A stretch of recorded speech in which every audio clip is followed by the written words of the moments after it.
House Energy Policy Committee will come to order. Clerk, please call the roll. Mr. Chair? Here. Representatives Houck? Here. Barrett? Here. Cole? Here. Tedder? Here. Polino? Here. Barrington? Here. Griffin? Here. Johnson? Here. LaFave? Here. Lauer? Here. Riley? Here. Lazinski? Here. Deanda? Kevla? Here. Garrett? Camilleri? Here. Elder? Here. Green? Here. Mr. Chair, you have quorum. Thank you, Mr. Clerk. Need a motion to approve the minutes of our last meeting. So moved without objection, so ordered. We're going to hear testimony today, a continuation of our hearing a couple weeks ago on House Bill 4220 regarding smart meters. And our first witness before the committee this morning is going to be Cynthia Ayers, and joining us by video from Washington, D.C. And Cynthia, can you hear me? Yes, I can. Okay, so Cynthia, if you would identify yourself for the committee and then share with us your concerns, and if you would put whatever you have to say into about 5 minutes. Okay. Honorable Chairman, Committee Representatives, I greatly appreciate this opportunity to speak with you today about my concerns, our task force's concerns about the vulnerability of the electric grid. And what is your task force? The task force is a task force on national and homeland defense. It's a congressionally sponsored task force. Congressman Trent Franks via the EMP caucus sponsored it. Thank you. A few years back.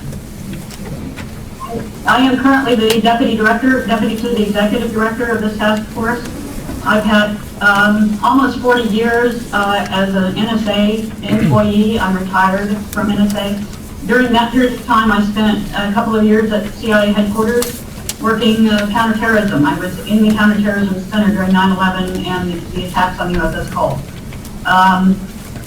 Then I followed that up with an 8.5 year stint at the U.S. Army War College, teaching senior officers things like cyber warfare, current strategic threat to national security, and military applications of artificial intelligence. Since I retired in 2011, and since that time I've become more involved in critical infrastructure issues. And really that's where I'm at today. I actually also am a consultant to the U.S. Army War College, working on electives for cyber warfare. Cynthia, thank you. Your credentials are well established, so tell us about your concerns with smart meters. Well, as you already heard, I listened to some of your previous testimony. Smart meters are essentially digital backdoors.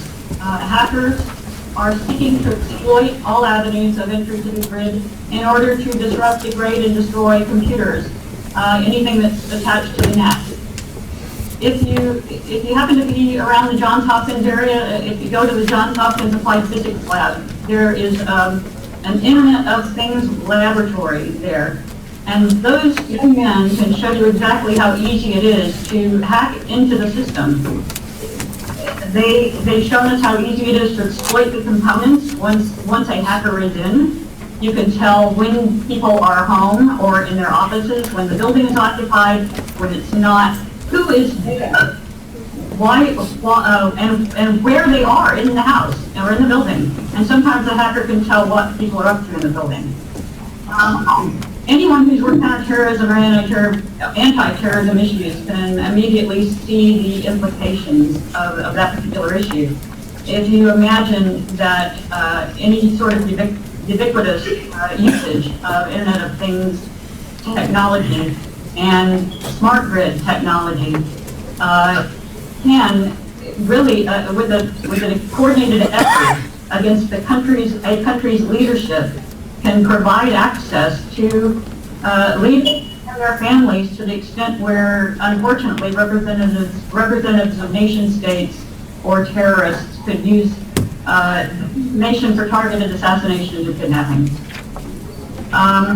Second, in a previous testimony, I noticed Fire Chief Roddy was speaking about his own experience of the fire caused at his home by a smart meter. And he installed one at that. He expressed concern that there were no surge protections on these smart meters in general. This is key. And it's huge in a bigger way, probably a bigger problem than even the fire chief imagined.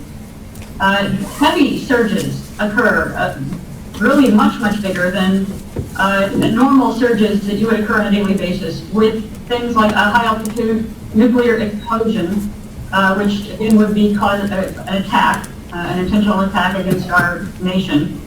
But they can also occur with great geomagnetic storm, which is caused by solar flares, coronal mass ejections from the sun. The most famous one in 1859, the Carrington event. If you've ever heard of that, it was essentially the worst on record. If that had occurred, if that particular coronal mass ejection had occurred today, it would have taken down electric grids across the world, all over the world, and it would have resulted in a massive number of fires. Simulations of a high altitude nuclear attack, which is also known as a EMP, electromagnetic pulse, performed on buildings, have given us a great deal of data on the possibility of fires or firestorms associated with the aftermath of such an attack. The more smart meters we have installed means there will probably be more fires in the event of either one of these occurrences. And unfortunately, larger firestorms and more immediate deaths. In the Congressional Commission's report, there's an EMP Congressional Commission. They reported in 2008 that firestorms were considered a distinct possibility, especially in areas of drought, and that was with analog systems. Regardless, there would be less likelihood of being able to put the fires out in even smart meters. In the more strategic context, access to the grid can be literally fatal to the nation. The electric grid is our center of gravity. Center of gravity is the hub of all power and movement upon which everything depends. For both military and civilian sectors, it's the source of our strength. Attack on our center of gravity is intentional. It's meant to take the enemy out completely, instantaneously, and long-term if possible. Without electricity for a prolonged period, we would have no water, no food, no transportation, no social order, and ultimately of deaths. The Congressional Commission estimated that within a year, and that the National Research Council estimated a 4 to 10 year recovery time after such an occurrence of either a solar flare or a great geomagnetic storm or the electromagnetic pulse issue. Cynthia, let me, if you will, allow me to conclude your testimony because we have a lot of other people who want to testify. However, do any members of the committee have questions from this obviously expert witness? Representative Griffin. Yes, thank you, Chair, and thank you for your testimony today. I do have a question. It's something that you addressed early on in your testimony, and I just needed a little more information on this. You mentioned, and you can correct me if I'm a little inaccurate, but I'm trying to remember what you said here. You said smart meters are backdoor cyber points of entry. Could you please explain to the committee more about that? Virtually anything can be hacked.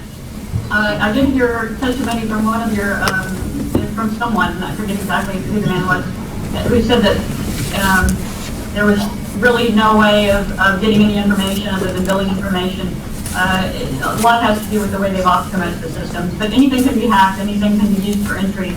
I haven't been technical in many, many years, so I can't exactly tell you how personally to get into the systems, but I've seen these young men at Johns Hopkins Applied Physics Lab do it, and they do it very easily. Thank you, and with permission, I would like to just do one quick follow-up. Sure. So if you said anything can be hacked, then is it also true that cell phones, laptops, anything else of similar technology can also be a backdoor entry for cyber trouble? Yes, absolutely. Thank you. Cynthia, can analog meters be hacked? No, not to my knowledge. Representative Barrett. Thank you, Mr. Chair. Thank you for your testimony. To follow up on that last question about the laptops and cell phones and things of that sort, if those were hacked, they would not pose a threat to the entire power grid, though, correct? It depends on what they're hooked up to. Usually the things that pose the most threat to the power grid would be the control systems, the SCADA systems that are hooked up to them. Right, but an individual's personal cell phone or personal laptop or, smart TV that they're enjoying in their home is not going to pose a threat to the grid if it's hacked by an individual with intent to do that. Hooked up to, in this case, if you have an Internet of Things and your TV is hooked up to the network, and the smart meter provides access to the grid, then yes, it could actually provide it. But it would be through the smart meter that would be the vehicle still, correct? Okay. Thank you. Thank you, Mr. Chair. Representative Griffin. Hi, thank you. One more follow-up question for you, please. I am familiar with the EMP pulse technology and that type of stuff. Is it true then, maybe you can educate the committee or explain a little bit more about, in the event of an EMP pulse attack, all electrical systems would be affected, and I do understand that if we're talking about a large electrical grid, sure, is it a dangerous world? Are we all living under that threat? Yes. But could you also just explain a little bit more about what all types of technology would be affected? And I understand that a smart meter is a piece of technology, but I think that the scope here is important because, for the purposes of today, we're talking about, one piece of technology, but in the case of an EMP attack, it's a much bigger problem. Thank you. It is indeed. Actually, it depends on the design of the weapon. What we're worried about the most at the moment is the fact that the Russians have allowed a more advanced design than we knew of before, called it's actually a neutron bomb exploded in space. It's a kiloton-sized weapon that can put out much more in the way of damaging gamma rays, and it's take the damage all the way to your pacemaker, from what I understand.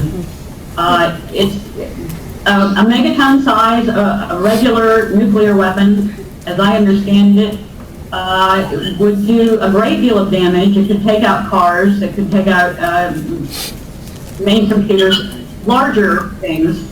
Might not take out your phone and your laptop. Something that small would be a bit much for a regular sized nuclear weapon.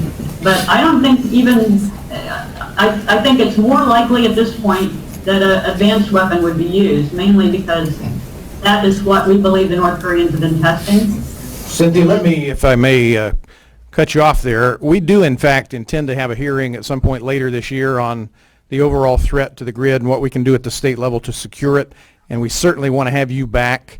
Any other members of the committee have questions about smart meters in particular? Vice Chair Houck. Yeah, thanks for your testimony. As far as the smart meters having surge protectors in them, I know that there's no surge protector that will stop lightning. I mean, that'll pretty much blow everything out. Now, these attacks, do we know what there will be, and do we have surge protectors in place now that will stop them, or are they going to be so powerful that no surge protectors will be able to stop those also? There are surge protectors of sorts. I don't think they're quite called surge protectors. It depends on what we're talking about. There is a technology that can handle it. Unfortunately, they are not deployed, and they're certainly not deployed with smart meters yet. Any other questions? Cynthia, thank you for taking the time to be with us this morning. We'll be calling you back regarding the broader threat to the electrical grid, so thank you very much. And if Consumers Energy will keep their seat for just a second. I had told them they'd be second, but I also made a commitment to Senator Colbeck, given his schedule, that whenever he arrived, we'd put him up. So our next witness will be Senator Colbeck, followed by Consumers Energy. Senator, welcome to the House Energy Policy Committee. Thank you very much. Appreciate the opportunity to testify before the committee. This is somewhat unusual, having a second House member coming over to testify on a first House bill. But I want to show support for House Bill 4220 and for your leadership in getting this legislation moving. During the recent energy policy discussion, there was a lot of discussion around system reliability, and that was talked about in, as the PowerPoint gets up here, that was talked about in context of power generation capacity, but there's a broader issue around system reliability that I think we need to address as policymakers. And I want to first express my thanks that Cindy Ayers was able to come in and testify today. She did this on kind of short notice. I've been working with Dr. Peter Pry on this very topic around hardening the grid. As you alluded to, we're going to have further discussions on that in the future, but he provided me with Cindy as an expert on the smart grid technology and what the impacts are. And I agree with you. I would rather have the focus of this discussion on smart meters specifically. There is a much larger discussion around the security of the grid, but I think there's plenty to be concerned about specifically with the smart meters. And as you may know, my background is that I'm an aerospace engineer, bachelor's, master's degree in aerospace engineering. I was responsible for the cabling design on the International Space Station for the Quest airlock. I also worked with the Department of Defense on training simulations that are designed to train the next generation of warfighters against different threats. I say that not because I think I have all the answers, but I do have a pretty good understanding, I think, what some of the basic questions we should be asking as policymakers should be. And in that context, when it comes to reliability discussions, it is a much broader discussion than just simply the capacity of our power generation capacity in the state.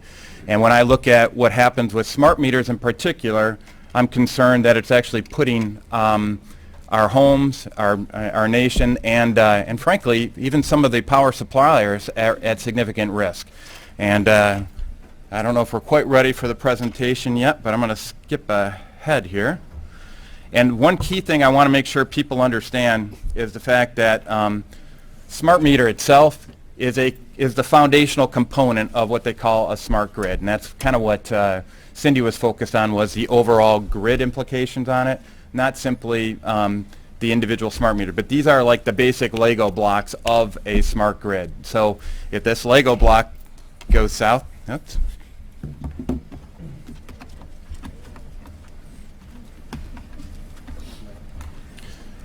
Sorry, we've been hacked. No.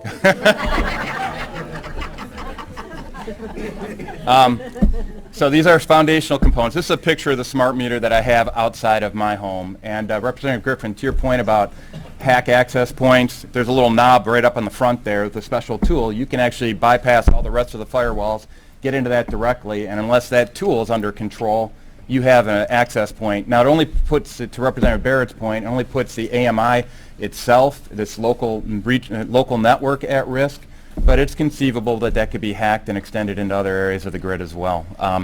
But I want to make sure that we're talking about what is the real risk here with the smart meters.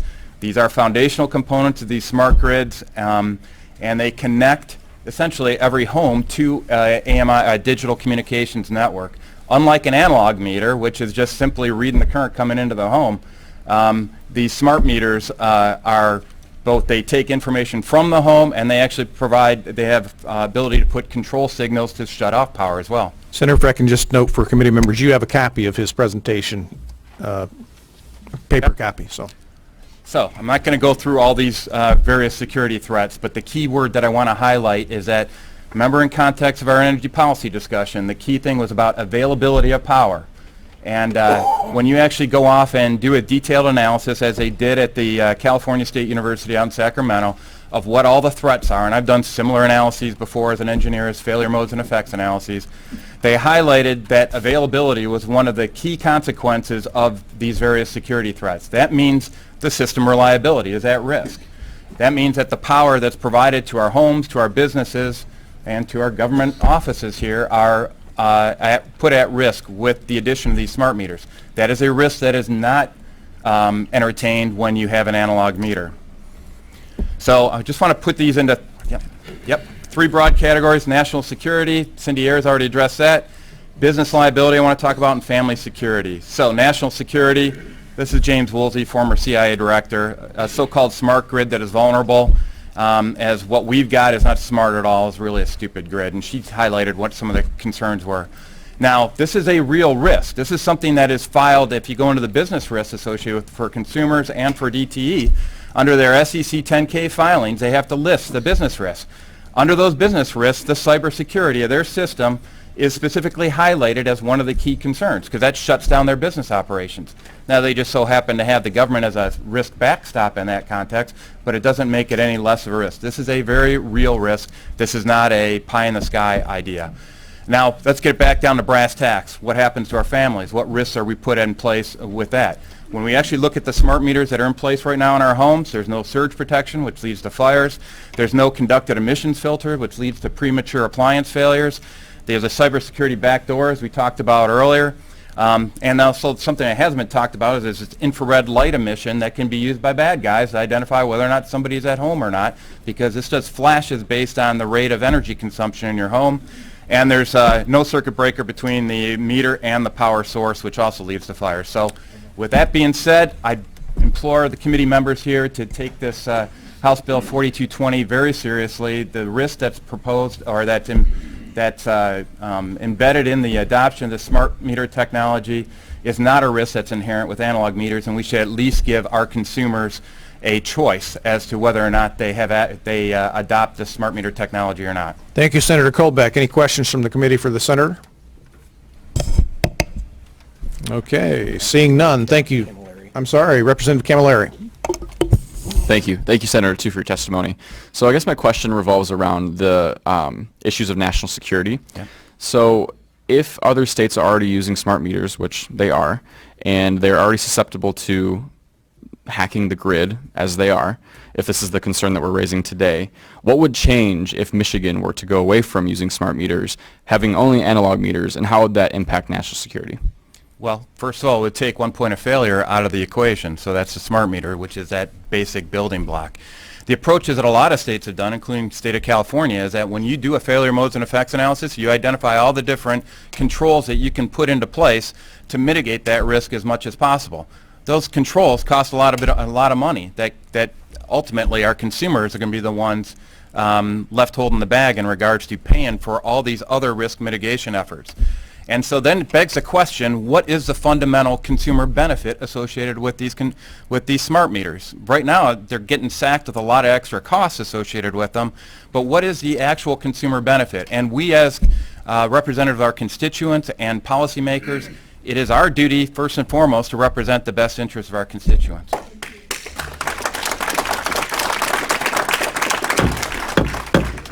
I'd ask you to refrain from that if you can, out of respect for the chair. Thank you very much. Any follow-up, Representative? Okay. Any other questions? I would note that Attorney General Bill Schuette in a court filing said he found there was no benefit to homeowners from having these installed, and in fact said he thought the utilities had no constitutional authority to charge any fees for not having them installed.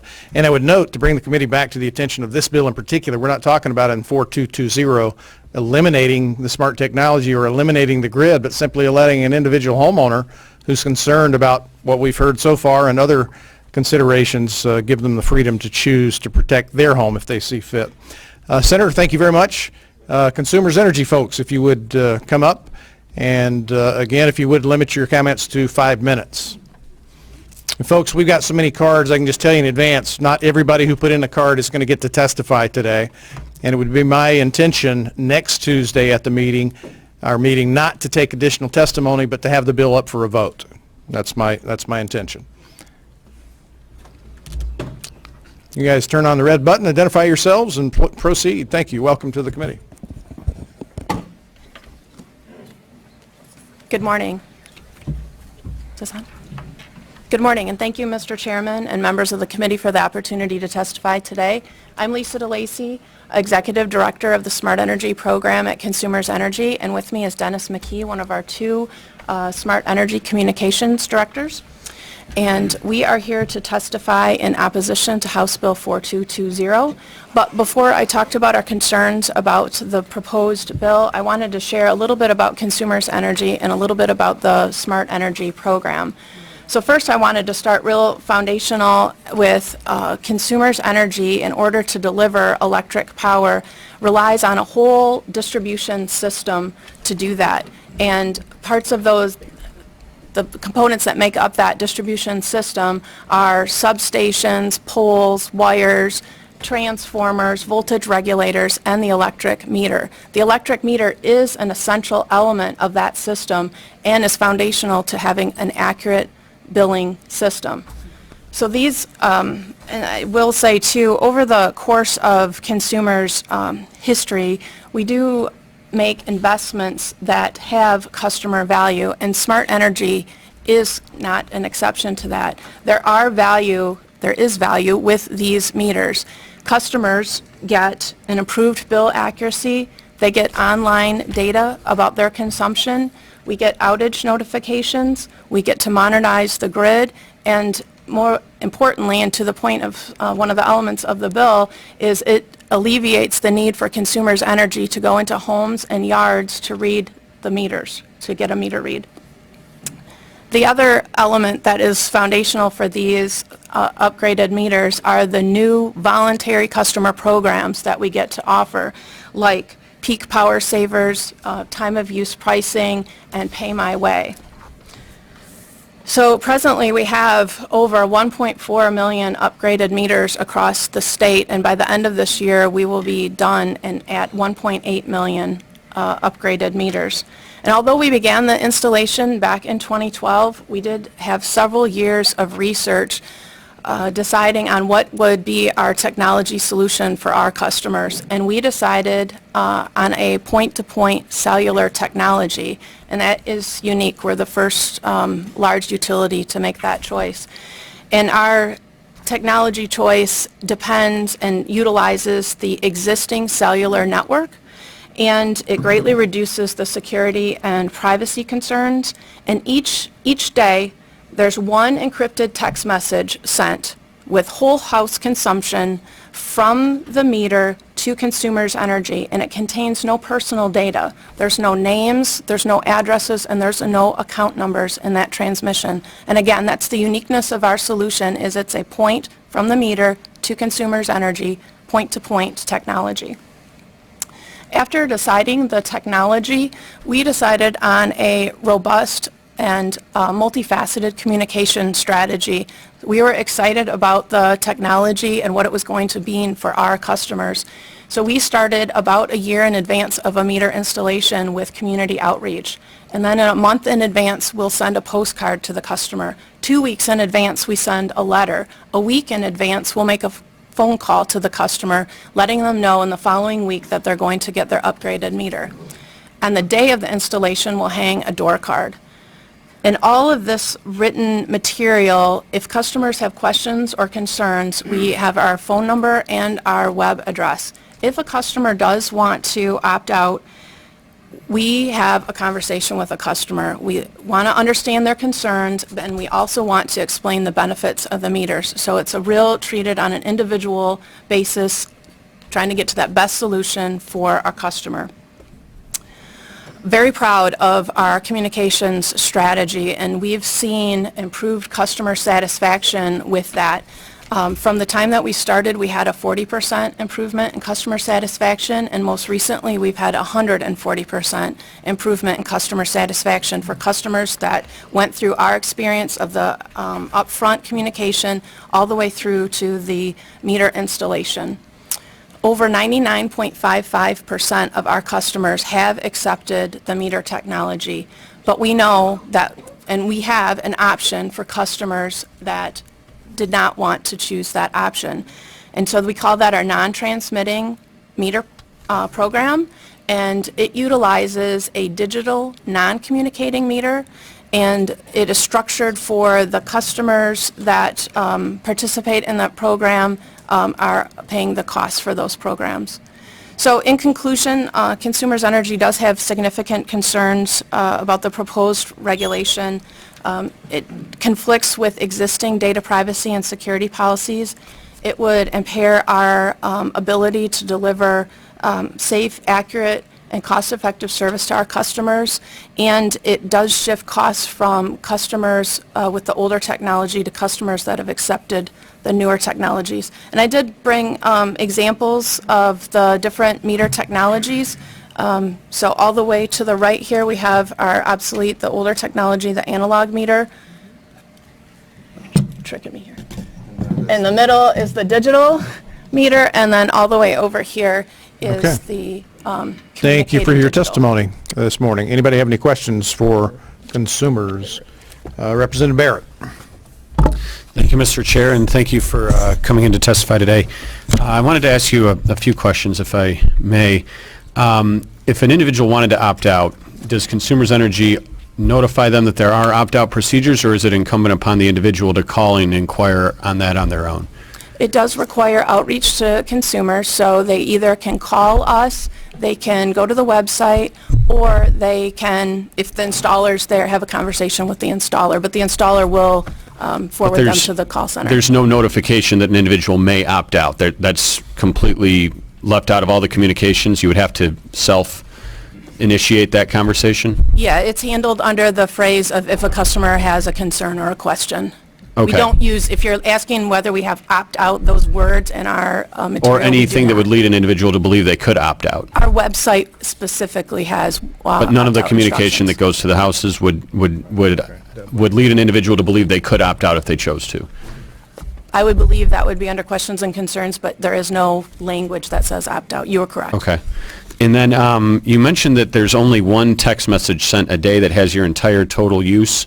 Whole home consumption, yes. How are you able to then identify the time of use discounts that you were describing? So it's broken up by hour. So the text message that comes through is only done once a day, but it is much more granular in its Yes, in 1 its hour. composition. Yep. Okay. And then are you able to completely be certain that a smart meter would be unhackable from an individual intent on trying to compromise it? So you can't control the grid from the smart meter. Well, that and wasn't my question, though. If you hack the smart meter, you're going to get consumption data, and so there's no personal information there. Could an individual hack a smart meter to disable an individual's energy capability, so to essentially turn it off so that the home would go dark? I'm not going to say it's impossible, but it's very improbable. There are field controls in place and also controls back at our firewall and within our internal infrastructure. Okay. And then, Mr. Chair, I'm sorry to ask so many questions. I just had a couple left. The $10 that is purported to cost to go out and manually read a grid, I believe I've been notified by consumers that my grid or my meter is going to be swapped out at some point soon. If I maintain the same consumption over that time, would I have a $10 savings afterward? So let me explain the pricing for the program. The pricing is really based on the cost of that particular program. And so there are 3 major components that make up that pricing. One is to maintain the older infrastructure, so actually the equipment that the meter reader has. It's also to have either the people or the systems costs related to the exceptions process, and then it's also an element of restoring the premise to our standard meter configuration when a customer moves out. I am sorry. I'm just an Army grunt, and I didn't understand a word of that. Okay, ask so your I question apologize. again. I'm sorry. So if I suppose I used, I don't know, what an average, whatever it was, 100 kilowatt hours or something like that, and then the next month I consume the same amount, would I have the $10 savings once the smart meter is installed at my home? I'm confused by your question about savings. I'm not Well, sure what I you're... suppose if I were to keep my standard meter, there's the assumption that it costs the grid $10 for me to maintain that, correct? Otherwise, it wouldn't be justified to have the $10 a month surcharge. I think I'm not explaining the cost of service model very well, because it's not, I wouldn't characterize I it guess as a savings. maybe I could simplify it. By my understanding, if I were to choose to maintain the non-communicating existing. meter, right, or opt out of the smart meter technology, consumers would maintain that that's about a $70 upfront cost, and then a $10 a month thereafter charge for them to have someone manually come out and read And my smart maintain the to read equipment the and meter. such, yes. If I were to go with the smart meter and have the same consumption as I had the month before the smart meter was installed to the month after, would I then achieve a $10 savings to mitigate that cost to the grid? Otherwise, I don't see how you could charge me the $10 And if I opted 70. out. And 70. And the $70 up front, I suppose. The cost of service, you want to give it a try? I'm We've not- got, what we've explained to the Michigan Public Service Commission, our legislators, and in the hundreds of meetings that we've had around the state, is that it's a $750 million program with a $1.9 billion benefit to our customers. So the question naturally is, will we see a drop in rates? And the answer is, we will be able to control our costs going forward, but you're not necessarily going to see a drop in rates because of this change in this aspect of our business. There are so many other elements that go into the rates for serving our customers, maintaining a reliable system. Well, Mike, I think, can I jump in? Absolutely, Mr. Chair. I think Representative Barrett's question, as I understand it, is you claim that it costs the utility $70 up front and $10 a month if you keep your analog meter. If somebody agrees to take the smart meter, why don't they get $70 off, a premium off their bill, and $10 a month off their bill? If it's costing you not to have the smart meter, then why don't you give that customer a rebate if they accept a smart meter? I think it's the difference between what is our standard right now and then what it's costing to do the exceptions process around people that keep their meter. And so you're trying, for the cost of service model, you're trying to allocate cost to those that are, thank you,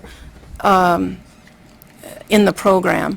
So I'm not trying to make it sound real complicated, but it is more complicated than what we're saying. The costs, Mr. Chairman, are borne by the folks, that 0.5% who opt out. So those existing costs are divided among those customers. So the other customers are getting the benefits of the upgrade, as well as recognizing that over the long term, we will be able to control our costs better with this technology. Yeah, and my concern, honestly, as the sponsor of the bill, is what I perceive to be the compulsory nature of it. You either take them or we're going to take your money. And I note that you went to the PSC most recently to seek to double it to a $200 upfront fee and $20 a month, which the PSC thankfully rejected. But it's the compulsory nature. I don't think the purpose of the bill is to argue the benefits of smart technology. We heard some testimony today that says maybe we should consider the broader question from a security standpoint, but if it's such a tiny percentage, I don't understand the big fight about letting folks choose for themselves without this compulsion of either take it or pay up, one way or the other. Philosophically, the cost shift. Again, out of respect for the chair, if you agree with that, please reserve. Anybody other questions? I just had Representative one more. Barrett? That's okay. Sorry, my last question. I posted something about this bill on a community Facebook page in my district and had about 120 comments from individuals, and it happened to coincide with around the time when consumers was coming through the area to upgrade meters to the smart technology, and quite a few people mentioned that their bills went up substantially after the smart meter was installed. In fact, there was I believe News 10 did a story about this, about people feeling that their bills had gone up. Some people said they doubled. Some people said they went up substantially. What would you suggest that I advise those constituents of mine that have called to complain about that to me? Yeah, I can answer that. So the meters are accurate. They are 100% tested by the manufacturer, and then we test a sample size out of each shipment. For the investigations that we have done for high bills, they have come down to some main reasons, and those are a change in customer consumption, which the customer can go out to their online data and confirm. There are also past due balances that have been attributed to that high bill. Most recently, even a budget plan adjustment that happened caused the bill to go up. Because remember, the bill is, not just consumption, so that's why that past due comes in there. So we have not found any evidence of an inaccurate meter as being the source of a high bill. There's other root causes. Who's in favor of the bill? Okay. Thank you, Representative. Any more, Representative Barrett? Thank you, Mr. Chair. Okay, Representative Kivala. Thank you, Mr. Chair. Continuing on the line of questioning I started a few meetings ago, again, my concern is not why someone would want to opt out, but again, the cost. And this comes from, the fact that I'm from remote areas of the Upper Peninsula, where some of my ratepayers, residential ratepayers, are paying 24 cents a kilowatt hour. And some of my customers are likely to live 5 miles away from the next neighbor, okay? So running out to check someone's meter, if there's a rate case to be made in front of the Public Service Commission, those charges could be significantly more than $5 or $10 a month. Okay, knowing that those costs, my fear is those costs are put onto someone else. So my question is, if this bill were to pass and $5 would be the cap that someone would pay to opt out, who will pay that remainder? Now, I was asked at the first meeting to go ahead and ask the Public Service Commission that question, which I did, keeping in mind they're the guardian of the ratepayer. They have to look at your utility's case and determine what is fair for your compensation back. And they've done that. They've ruled on that already. Who pays the difference? Because talking to fellow committee members, the feeling is that, well, it shouldn't go to the other ratepayers, make the utility themselves pay for it, or somehow the shareholders will pay for that. Could you please explain, if you can, and maybe it's not your area, but who in fact the utility is and who those costs get socialized to? Yeah, it's the other customers. So the customers that are agreeing or keeping their old technology, if they're not paying that, that shifts. That's a subsidy to the customers that accepted the new technology. Okay, Mr. Chair, if I could just clarify, there seems to be a question all the time, and my colleague mentioned the $10 savings and why we haven't seen that. You know, if you went to a law office 30 years ago, people were using typewriters. And through time, they started using word processors and now computers to do their work. We didn't see a reduction in your hourly rate, okay, when they went to word processors or computers. They kept up with time and technology. If you went back to those offices today and said, okay, now this office is going to use typewriters, do it for the same expense, I don't think you would see the same. I mean, technology moves on. The fact that the utilities have moved on to smart meters, and we don't have a great deal of them up north, but it's across the country, across the globe. I don't think it's out of hand that the costs that the utilities are talking about are unreasonable.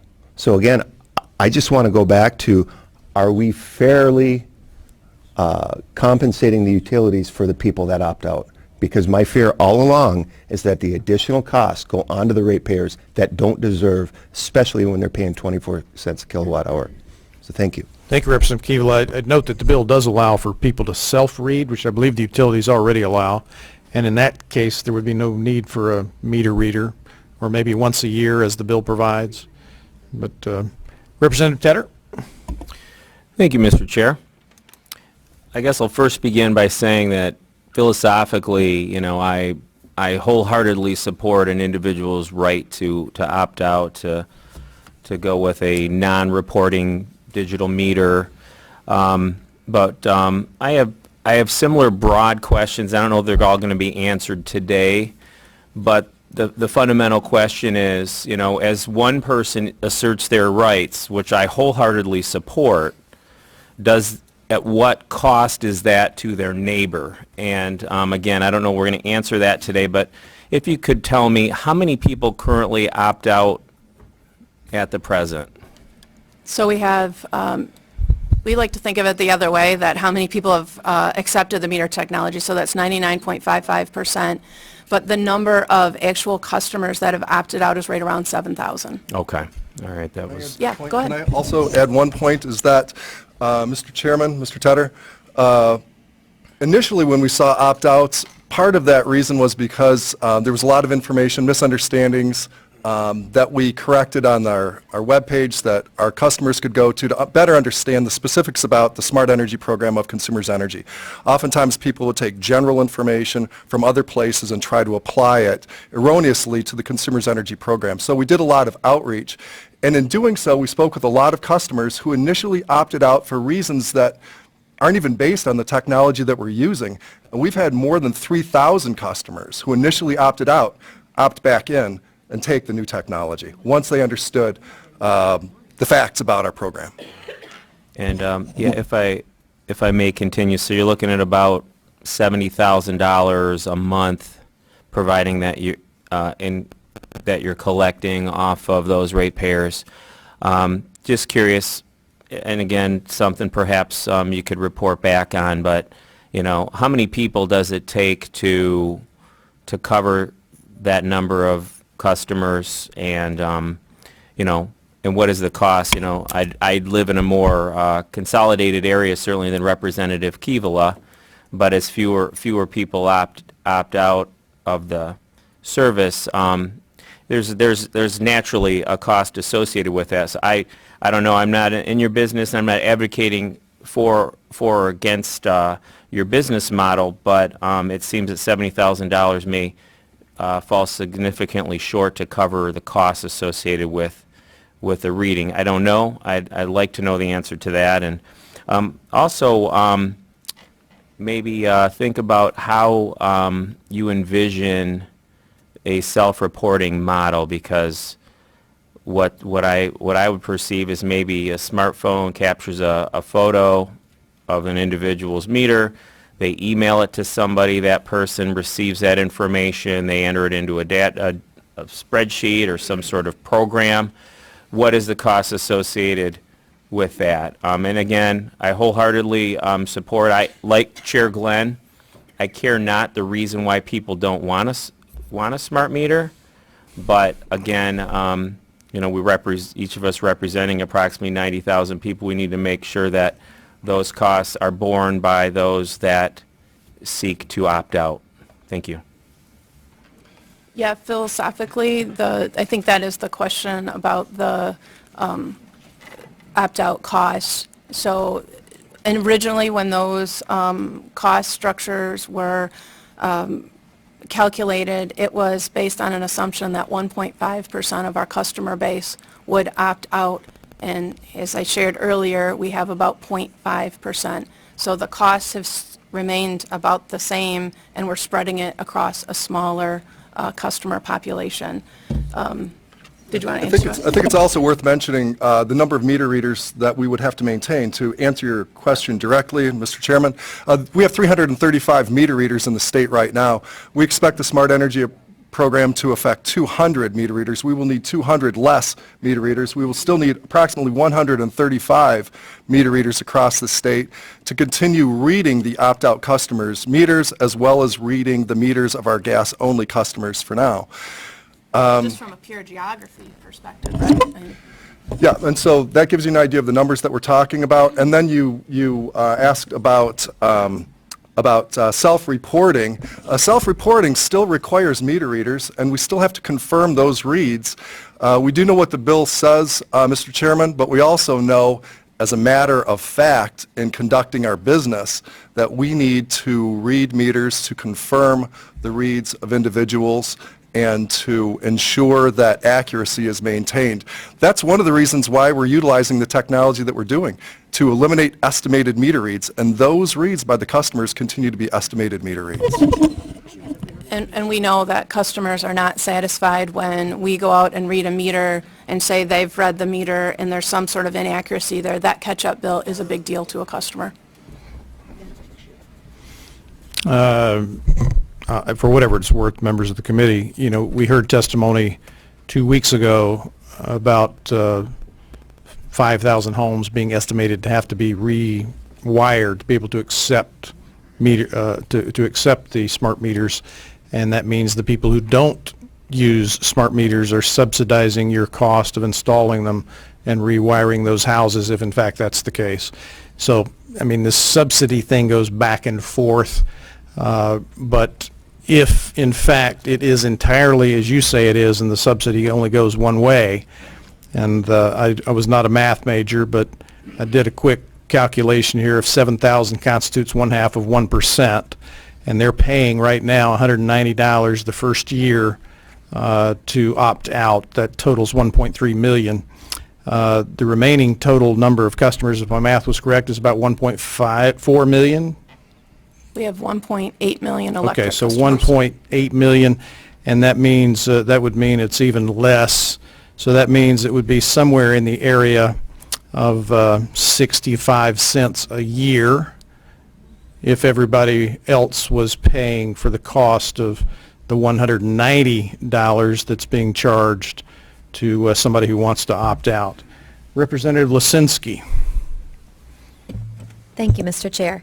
So I have a question following up on this line of thinking around the Public Service Commission hearing that was held, so I went and read the documents pertaining to this matter in the most recent rate case last week, Tuesday afternoon.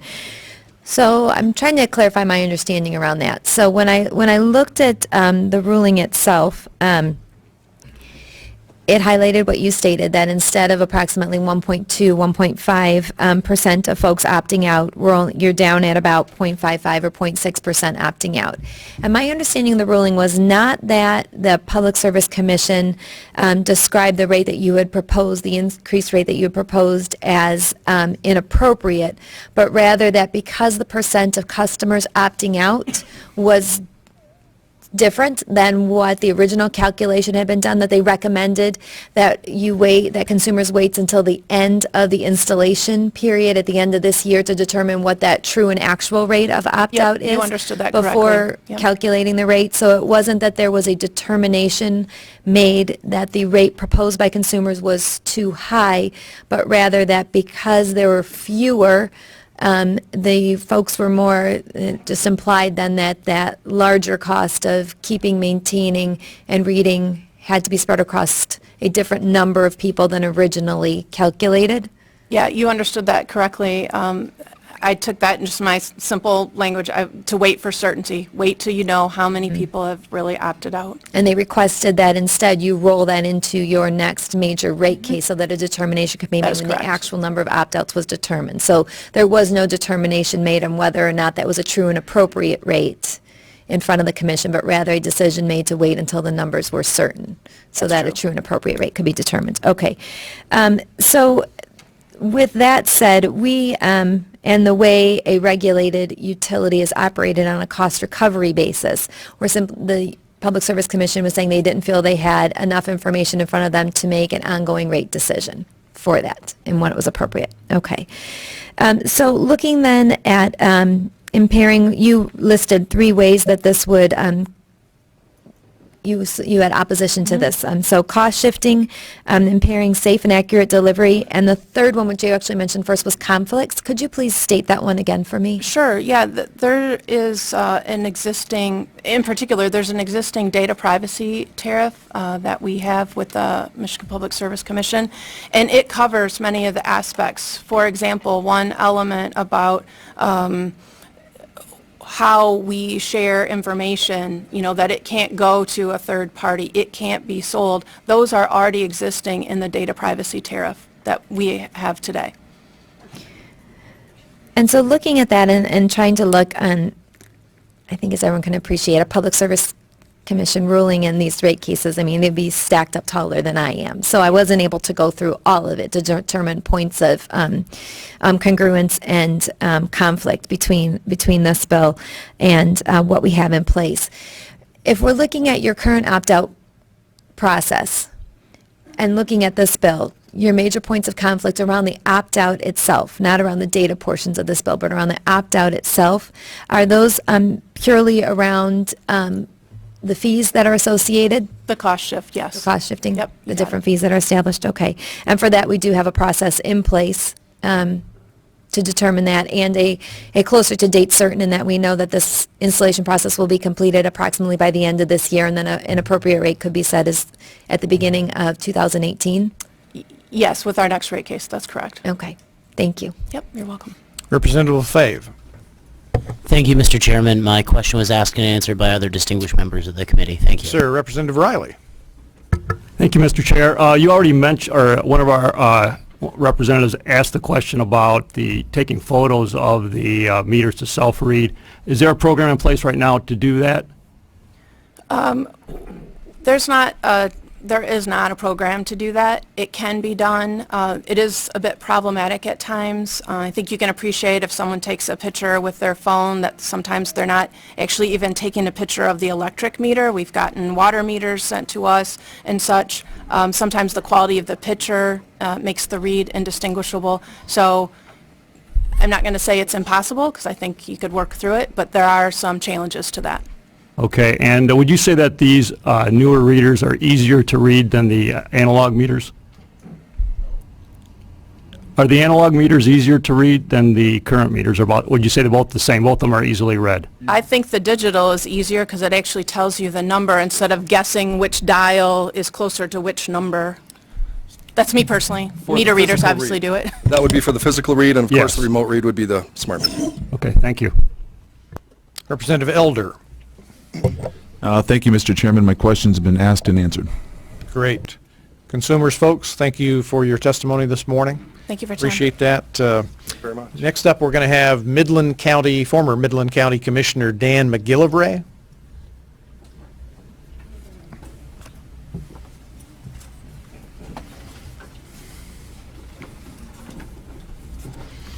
And then behind him, if David Lanier would be prepared to come forward. And then after him, James Taylor from the Charter Township of Van Buren. And Mr. Taylor, it might be of interest to you that we have, in discussions with some of the municipalities, the Township Association Municipal League, that we're going to separate water meters out. That's our intention, to separate water meters out of this bill into a separate bill. But you're certainly welcome to testify if you wish nonetheless. So, Commissioner McGillivray. Yes, I was shown how to set this up, but I forgot. I can't do it. Things have changed from when I came down. We got somebody coming to help you there. Okay. Mr. Chairman and representatives. There, thank you so much. And it's up. Thank you, Mr. Chair, for this opportunity to address my concern with the smart meters and House Bill 4220 this morning. I'm coming before you as a former Midland County Commissioner, and I'm one of those who called consumers and agreed to pay to keep my analog meter. And I was told I could keep the analog meter for now. Many of my friends think I'm crazy for paying for something not to be installed. I believe it's a cheap insurance to protect my finances during this time of transition. True, privacy, security, health, and safety are valid concerns, but to my way of thinking, the financial impact is the biggest threat to our way of life. I believe this smart meter revolution could be the final nail in the coffin of the middle class. The lower class will still get their rent and utilities paid by the government. The upper class won't be bothered by doubling and more of the electric bill, but the middle class will have to drastically adjust their budgets to keep their homes. You can see on the chart behind me here what's happening in Australia, how they started out in 25 with the lower rates. For example, the first one was $17.49 in 2005. In 2009, it was $17.49. In 2010, when they got the smart meter, it went to $86.01. And in 2016, it's $126. From $17 to $126 increases because of smart metering. You see even more drastic ones on the chart. I couldn't find any other countries that have done this, but I was thankful to get this one. Here are some other examples. United Kingdom, energy bills almost double in 6 years. New figures from uswitch.com show that a third of the consumers say their household energy has become unaffordable and that the cost of heating their home is a main financial concern, ahead of the rising cost of food and mortgage payments. In Burbank, California, a person posted, "I live in Stockdale area, a 2,400 square foot home. I've always had a PG&E bill that runs around $400 a month. During the summer, the hottest time of the year, my bill had gotten up to $800. In walks smart meter. My bill is consistently between $800 and $900 every month. What's going to happen this summer? The truth hurts. My house has had 2 bills over $600 in the roughly 8 months since they installed the new smart meter. We're extremely happy with our bill in the neighborhood of $200 to $300. We live in a 14 square foot house in the Orlando area. It has been completely redone with new air conditioning, new windows, new insulation, new roof, and new gas-powered heater." Posted by Kilowatt. We actually moved out of our house last summer for an upgrade, everything to make it more energy efficient. When our bill doubled from 200 to over 400 between November and December, I was shocked. In closing, for those examples and many more, we believe we must be able to keep our analog meters, at least for the time being. I suggested it's not the user who's taking advantage of the utility companies, but the utility companies that are doubling and tripling its profits by simply installing new meters. I propose the utility companies look at the historical data for each user, base their bills on that, and give back the money that they knowingly stole from the trusting customers. I greatly appreciate your work on Bill 4220, and I urge you to specify that we can keep our analog meters. Then vote yes on House Bill 4220 as introduced by Chairman Glenn with bipartisan support. But please don't stop there. If with the old meters we're getting more power than believed and consumers are still making a profit, as any good monopoly will, then homes with smart meters are not suddenly using more power and should get a much lower per kilowatt hour until serious discussion can occur to make it fair for all. If I'm using the power, I need to pay for it, but at a reasonable rate, no matter what meter I have. I would love to seeing you do away with electric monopolies in Michigan. Commissioner will address that larger question as the year proceeds. But thank you for your testimony. One real quick. Real quick. Have bidders come in with or without smart meters. And this I just received yesterday, according to a new study published by IEEE and carried out in University of Twente in collaboration with Amsterdam University Applied Sciences. Smart meters give false readings that are up to 582% higher than actual energy consumption. Commissioner, I saw that article. Do you remember what publication that was in? I'm not sure. I got it as an email, and yeah, I don't remember which something. Copy of that in my distribution. Okay, good. Any questions for Commissioner McGilvery? Representative Lauer. Thank you, Commissioner. I was just curious, are you comfortable with the fact that the chart you've cited here came off of Wikipedia, or are you familiar with any other sourcing of that chart? No, I'm not. Just Wikipedia. Thank you. Any other questions? If not, thank you, Commissioner, and David Lanier. Thank you.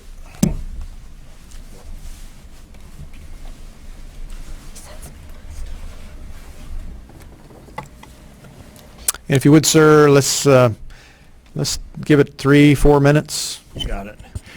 Okay, I did provide you with some information today that you can look at. It'll give a little more detail of what I'm going to talk about. But there are people here today and people not here today who are suffering from electromagnetic frequency problems that are caused from this, from the, I should say the radio frequency that's emitted by these smart meters. And understand about radio frequency, it's emitted in all directions. It goes, it's not just plain, it's three-dimensional, it goes everywhere. And the Federal Communications Commission is what the power companies use to determine whether this radiation is safe or not. And the way it's tested is to determine whether it heats our bodies when we get in proximity to it. In other words, if we don't cook, we're safe. This is the way they figure it. There's nothing beyond that. And the testing that's been done with the smart meters is one subject will get near the meter, and if their body cells don't heat up, it's determined to be safe. The reason people can't come here today, and others that are here that are having difficulty with what's going on here in Lansing particularly, is the fact that within 4-mile radius of where we are today, there are over 100 cell towers and over 450 antennas. These are relay antennas that relay the information. The smart meters, when they radiate, when they give off the radio frequency, it either goes to another smart meter or goes to a collector meter. And from there, it goes usually to a cell tower. It may go to a satellite. We don't know where it goes, but these radiations are going out in all directions. few years ago, I met with the Michigan Public Service Commission, and I asked them if any test was ever done as to the aggregate effect of all of the meters. In some cases, apartment buildings will have 30 or 40 meters on a wall in the apartment building. So we know if we get near them, our bodies don't cook. But what if we get near 40 of them? Or what if we're hypersensitive? Some people are more sensitive than others. So I asked them if there was any test done as to the cumulative effect. And I provided you with the answer from the MPSC, which was emailed to me, and you can look at it when you go over the material that I gave you. But they said no, there was never anything done in that effect. So I just want to bring to your attention the fact that these meters there's more going on than meets the eye. It's not just one meter. It's thousands, in this case, millions of meters throughout the state. And the reason some people are better off where they are, the one lady lives in Ann Arbor, the other one I believe is in Sheboygan. In those areas, there aren't 100 cell towers within a 4-mile radius of where they are. It's not that dense, but here in Lansing, it's extremely dense, and I would think that you would consider this and give people the opportunity to opt out and get the analog meters so they can live safely in their own homes. Thank you. Thank you, Mr. Lanier. Any questions for Mr. Lanier? If not, Mr. Taylor, did you wish to testify? James Taylor with Charter Township of Van Buren. Welcome, sir. Thank you. I just wanted to thank the chairman that you are addressing my primary concern, so I'm going to be very brief. I spent 2 hours on the road, so I can get at least 1 minute here. So. Yes, sir. I've been in the business for 27 years with 2 different communities dealing with water and sewer services, public utility services. And the metering that we are talking about here, the smart metering, I think by its very nature is very different than the metering that we're using with our water utilities. And I just want to make that distinction. The thing is that these are managed by local government agencies. These are public water utilities and sanitary collection systems. They are not under the purview, so to speak, of the Michigan Public Service Commission, but they're actually regulated by the MDEQ and the EPA. And I think that as probably has been determined, that would be a more appropriate venue to take a look at our metering and see if there are some things that we need to do in our industry.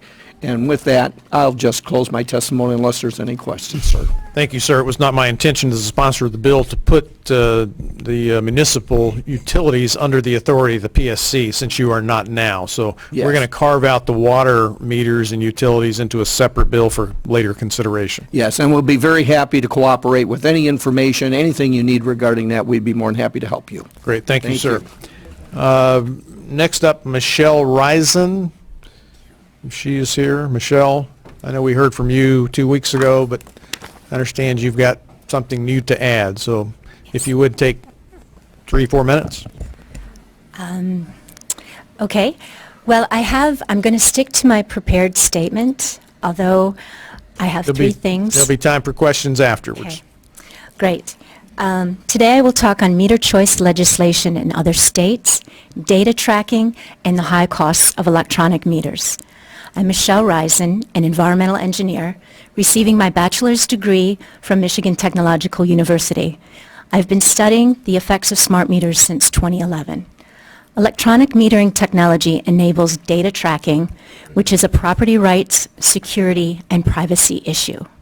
Disputes involving electronic metering continue to escalate, including a Michigan foreclosure and a murder investigation. I will also discuss some of the undisclosed costs associated with this technology. Though first, an update about utility meter choice legislation in other states. There are 21 utilities within 11 states that currently have an analog option for the consumers.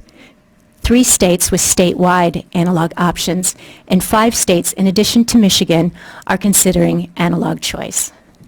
The state of New Hampshire passed a regulation in 2012 requiring the utilities to get the property owner's consent to put smart meters on their homes.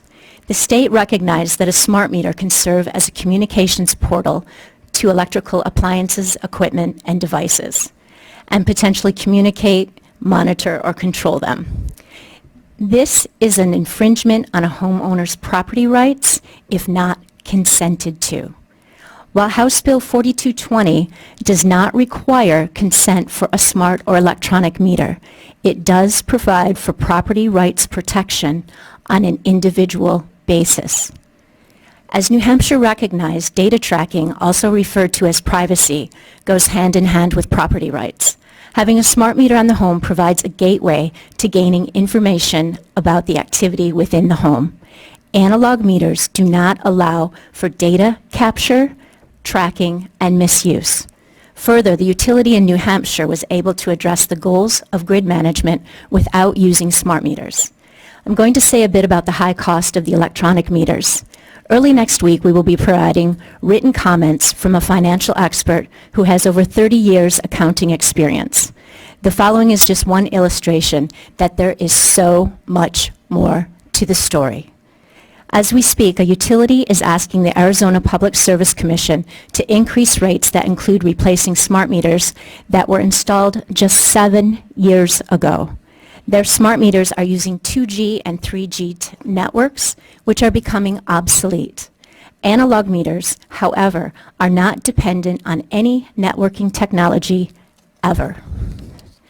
During a congressional hearing, Mr. Bennett Gaines, Senior Vice President of First Energy, stated that smart meters are computers and as such have a lifespan of 5 to 7 years. He also said that retiring smart meters to counter obsolescence needs to occur for 2 reasons. Obsolescence due to technological advances in computer hardware and software, and also obsolescence induced by cyber threats. In a rapidly changing technological environment, smart meters, not analog meters, are the devices that become obsolete. As New Hampshire recognized, the smart meter is more than a metering device. It is a networked computer. The IRS's useful life for computers uses a depreciation schedule of 5 years. While the utilities have spread the smart meter rollout costs over a 20-year accounting window, it is now known that the useful life of smart meter equipment is closer to 7 to 10 years. Since computers do not last 20 years, this misleading accounting method makes it appear as though the smart meters are less expensive than they really are. While we've been led to believe that analog meters are obsolete, the exact opposite is the truth. They last 20 to 50 years. It's obvious that several smart meters will need to be installed on each utility customer's house in the life of one analog meter. Consider as well that each of these smart meters is more expensive than a simple analog meter. The savings in favor of the durable, reliable, safe, analog meter speaks loudly for itself. To summarize, analog meters prevent intentional and unintentional trespassing into our homes. Analog meters guarantee our individual sovereignty, providing an impenetrable barrier, a demarcation between the utility and the customer that smart and electronic meters are not capable of. And when you read the written testimony addressing analog meter cost savings versus illusional smart meter cost savings, you will see things in a different light. Ms. Risen, are you pretty close there? Please vote to move House Bill 4220 out of committee, please. Thank you. You had that timed perfectly. Committee members, any questions for Ms. Risen? Representative Lisinski. At the beginning of your testimony, you had referenced a murder trial. Was a full and appropriate legal search warrant forced? There is someone who's going to speak more on that if they have an opportunity. It's actually, all I can say is that the person is being accused of murder based on the usage of their water meter. Of their water meter? Yes. In this case, yes. Thank you. Yes. But there's someone who can give you details on that if they have an opportunity to speak today. Any other questions for Ms. Representative Griffin? Hi, thank you for your testimony today. Something you said I'd just like a little more information on. Perhaps you mentioned that smart meters are networked computers. Need a little more information on that. I understand that technology, as we all know, can be very small these days. We all have phones, but I just don't. I don't understand that statement. Could you elaborate? I will try. Hopefully Bill will be able to tell you more. The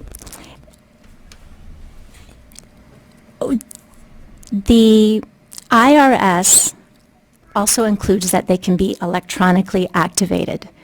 To have the remote on and off, they need to be networked in some way. The DTE system is networked as far as a radio mesh network. The smart meter talks to the smart meter next to it. That's why it's called a radio mesh. SECO, Consumers Energy meter, speaks to the cell tower. It's a cellular point-to-point system.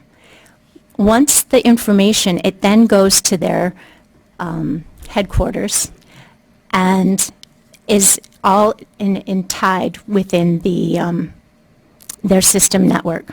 That's the best I can do at this moment. Any other questions? One more, Representative Griffin. Just one. I'm going back Sure. to the consumer's testimony. You, and forgive me because we're trying to really, we're in the weeds a little bit, but help me understand. So I was there too. the point-to-point communication, it is here that that consumers actually mentioned point-to-point cellular network, but I don't understand how the ability to improve efficiency of reporting of energy consumption I guess is an evil thing or something that can be misused. Could you help me with that a little bit? The consumers in their 2016 and 2015 rate cases specifically spoke about the necessity of an 800 megahertz intranetwork system. They needed an extra $1 million for that because of the reliability of the cellular network.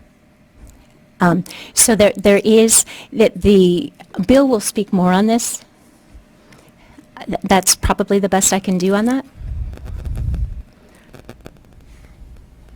Any other questions? I'm going to assume this bill you're referring to is William Bathgate. Yes. And William, if you would step now. William, I remember 2 weeks ago, you spent 3.5 minutes of your 5 minutes saying stuff other than your testimony. So I want you to get right to it today. Okay.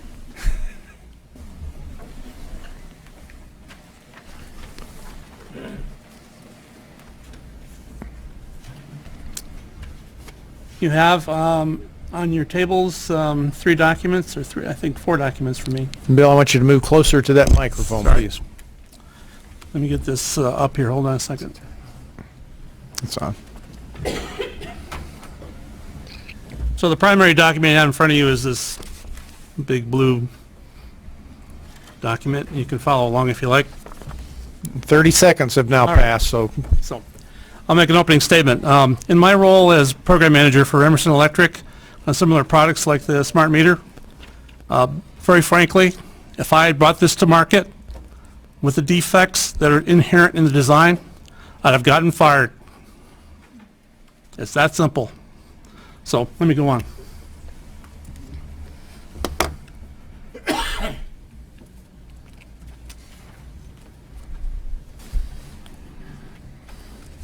Can you see that? Okay. So let me get to it. The first thing I want to talk about, the meter accuracy in your bill. Discussions about the accuracy of the meters and all this kind of discussion. That's questionable, and I'll tell you why. The testing is done to the American National Standards Institute section C12.1. In that standard, there is no gold standard baseline for testing. In other words, there's no benchmark. There's no standards, weights, and measure characteristics that are in that standard. In addition, there is no timing sequencing standard. In other words, this is now a computer, and a computer is very reliant on the time and what it's doing with time. So just wanted to bring that to your attention. These tests that have been done have not been done with a variety of loads. They're typically done with a series of resistant light bulbs. No electric motors, no mixing of them, no variable supplies of any kind. So this suspect relative to their accuracy. And I can tell you from testing that's true. So, one thing people don't realize is that if you have an electric motor in your home, this is what that curve looks like. It's a half a second. Okay? Now, the meters, we don't know how they're internally programmed. We have no visibility to that. Okay? But here's how the thing could possibly go wrong, and I can tell you from personal experience that this can go wrong. So, let's say we're going to capture electric motors in addition to light bulbs in our scenario. So, in order to do that, you need to have a sample window of half a second, approximately. Okay? So in this particular example I painted here, this is over a 10-second window, and I've got surges from an electric fan, from a motor, in a heating system, or a refrigerator kicking in. These all cause that surge you saw in that diagram. Now, there's two ways to calculate this. One is to totalize it, just like the analog meter. It's a totalizing meter, just like a gas pump is a totalizing meter. Okay? Or you can do an averaging of the peaks. I have reason to suspect that the meters, because of the increases in the bills, are doing something different than a totalizing meter would provide. This may explain why when people go from an analog meter to a smart meter, suddenly their bills go up. Okay? Because this is not measured to a gold standard. This is a computational analysis by the computer. Okay. So, here's my home in Howell. Before I moved in, I was not there living there, and so I basically turned off all the breakers, and I had the Energy Insight app, and I just wanted to see what was the meter costing me to run.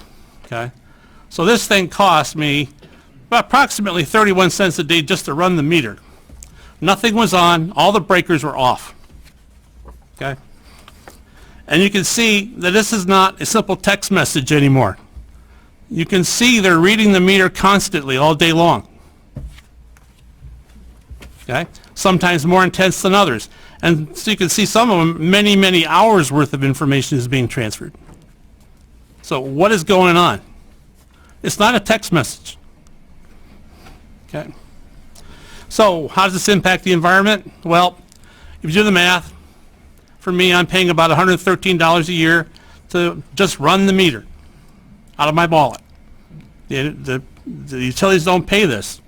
Okay? Bill, let's wrap it up here, please, sir. All right. So if you look at the total cost to the consumer, it's a little less than $500 million, $3.3 billion kilowatts, and 7.83 tons of carbon dioxide being injected into the atmosphere. So this thing doesn't save anybody any money. It's not saving the energy. It's not saving CO2 not pollute the planet and all that. So what happens to your bills? Okay, so here's the example they Bill, I'm going to ask you to wrap it up and offer committee members an opportunity to ask any questions they may have. Sure. Mr. Bathgate? Representative Barrett. Thank you, Mr. Chair. You mentioned that there's a cost, I guess, for the electricity to run the smart meter. Yes. That is borne by the customer. Would that also be true of an analog meter? Because they would require energy to function, correct? The analog meter has a resistance of about a half a ohm across the coil. It's so small you can't pick it up.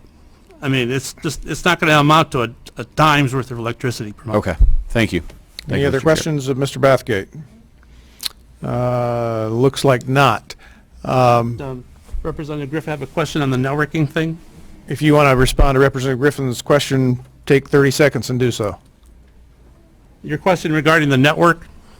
Give her the answer, sir. It's basically DTE uses a mesh network, and basically each home talks to another home, which then talks to a hub, and then that hub talks to a repeater on a tower, and then that goes back to the electric center. Okay, Mr. Bathgate, thank you for your testimony. We have 36 additional cards submitted for people who say they are in favor of the legislation. We're not going to have time for them to speak. We've got 6 people who submitted cards in opposition, and those will be a matter of record. I thank everybody for their testimony. The purpose of this bill is to address the fact that this is a monopoly system in which people do not have the freedom to choose to remove themselves from that system. They can't shop around to find the installation of technology they want. So unless they just don't have electricity at all, which I don't think is a realistic option in today's world. And I would correct the math that I estimated a few minutes ago, that when I actually put the calculator to it, as opposed to the $190 that would be paid by a person opting out, if it were spread around, if you buy the whole cost shifting thing, which I don't, but if you do, it amounts to 72 cents a year for the remaining 1.8 million, if there is in fact some type of cost shifting, compared to $190, which, for example, the TV report from Detroit about the 92-year-old lady who was blind, who had her power cut off because she padlocked her analog meter. $190 might mean something in terms of her household budget. It is my intention to work with all interested parties. We're going to amend the bill to take the water meters out of it, as I said earlier, address some other concerns, have a substitute ready for examination next meeting on the 14th, and if the votes are there to move it, we'll have a vote. If we need further work after that, that'll be fine as well. But thank you all for attending. I apologize that we didn't have several hours more to allow you all to have an opportunity. And committee members, with that, excuse me.